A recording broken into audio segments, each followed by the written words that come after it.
बहुत पुरानी बात है। सुदूर पूर्व में एक विशाल राज्य था।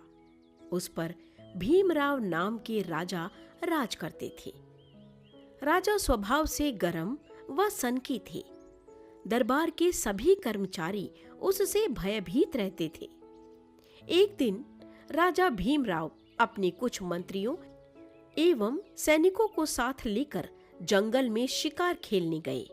शिकार खेलते खेलते उन्हें जंगल में बहुत समय व्यतीत हो गया। राजा को प्यास लगी। तभी राजा भीमराव के एक मंत्री की दृष्टि एक झोपड़ी पर पड़ी। वह राजा के साथ उसी ओर चल दिया।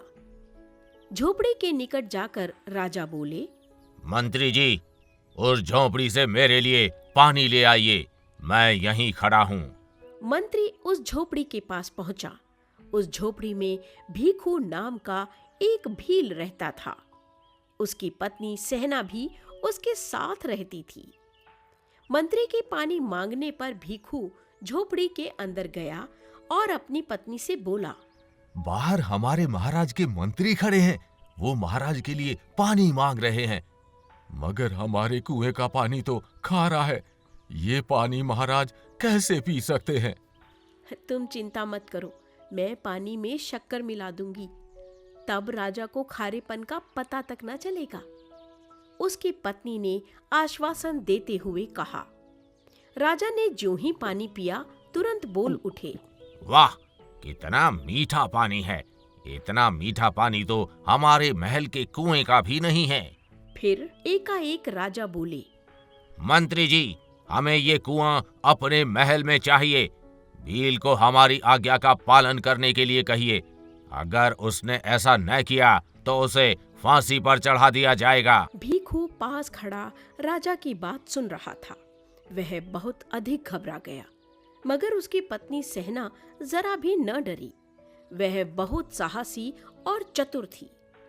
वह तुरंत आगे आकर बोली, आप तुरंत राजा के पास जाइए और उन्हें बोलिए कि इस कुएं को उनके महल में पहुंचाने के लिए 10,000 स्वर्ण मुद्राएं खर्च करनी पड़ेंगी।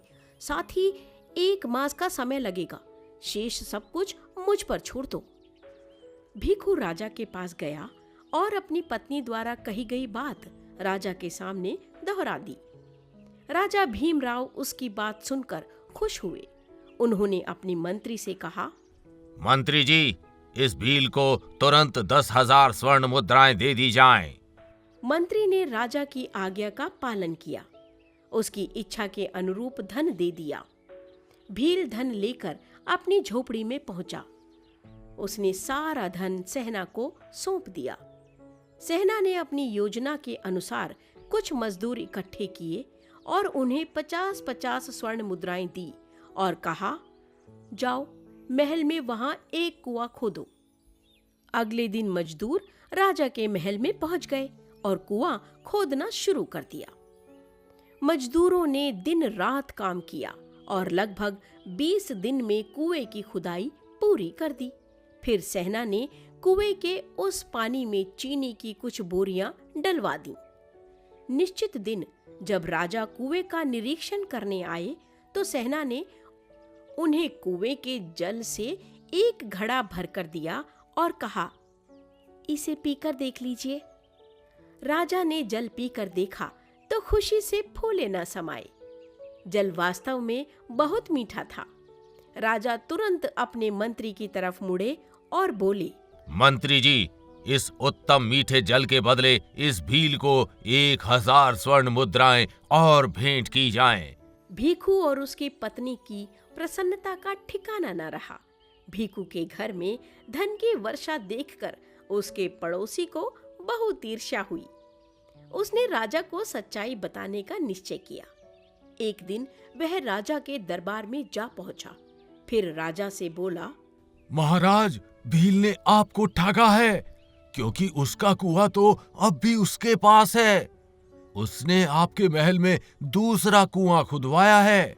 राजा ने जैसे ही यह बात सुनी तुरंत अग्नि की तरह भड़क उठे और बोले, यदि तुम्हारी बात सच निकली तो हम उस भील को फांसी पर लटका देंगे। अब राजा अपने मंत्री को लेकर भीखू की झोपड़ी पर जा पहुंचा। भीखू राजा को देखकर घबरा गया। उसने कहा, महाराज, आपने हमें बुला लिया होता, आपने स्वयं आने का कष्ट क्यों किया? राजा आग बबूला होकर बोला, भील, तूने हमारे साथ धोखा किया है। तुम्हारा कुआं तो यही है, तुमने हमारे महल में दूसरा कुआं खुदवाया है। भीखू बहुत अधिक डर गया। तुरंत उसकी पत्नी आगे आई और बोली, नहीं महाराज, हमने आपके साथ किसी तरह का धोखा नहीं किया है। यह कुआं दूसरा है। आप चाहें तो इसका पानी पीकर देख सकते हैं। तभी भीखू कुएं से एक लोटे में पानी भरकर लाया। उसने राजा को एक लोटा पानी देते हुए कहा, महाराज, पानी पीकर देखिए। राजा ने पानी पिया और तुरंत बाहर थूक दिया। राजा बोले, ये पानी तो दवाई की तरह कड़वा है। ये वो पानी नहीं है जो मैंने पहले पिया था।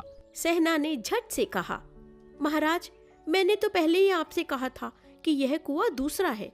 पहले वाला कुआं आपके महल में है। राजा उसकी बात से संतुष्ट हुआ और बदले में उन्हें स्वर्ण मुद्राओं से भरी एक थैली भेंट करके खुशी खुशी अपने मंत्री के साथ वहां से चला गया।